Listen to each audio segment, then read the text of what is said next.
The furnace repairman got called to a house on the coldest night of the year. Single mother with 3 kids, heat went out that afternoon.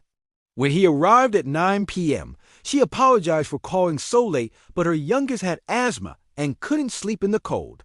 The repairman, a guy named Tom in his 50s, went straight to the basement and found the furnace was done, 30 years old and beyond repair. He came back upstairs and told her she needed a full replacement, probably $4,000 minimum. She sat down at the kitchen table and started crying, said she'd been saving for a car because hers died last month, and now she had to choose between heat and transportation. Tom looked at the 3 kids sleeping under blankets in the living room, saw their breath in the cold air, and made a decision on the spot.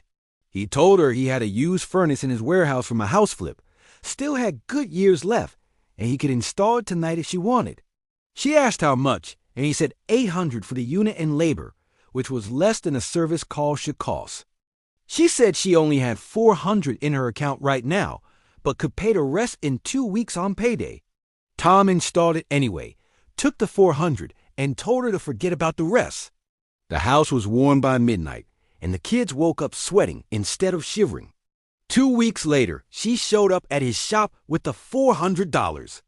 But Tom's partner told her Tom had marked it paid in full. She left the money anyway with a note that said her son hadn't had an asthma attack since the heat came back on. Tom used that $400 to help another family 3 months later. Same situation, same deal. He's done it 6 times now over 2 years. Always with used equipment, he refurbishes himself, always below cost, sometimes free. Last winter, a woman he'd helped 2 years earlier came back to his shop, not for repairs, but to tell him her son graduated high school and got into college on a scholarship. She said if they'd defrozen that winter, her son would have missed so much school he might not have made it, and she wanted Tom to know that warmth leads to graduation. Tom keeps that graduation announcement on his desk because he learned that HVAC work isn't just about temperature.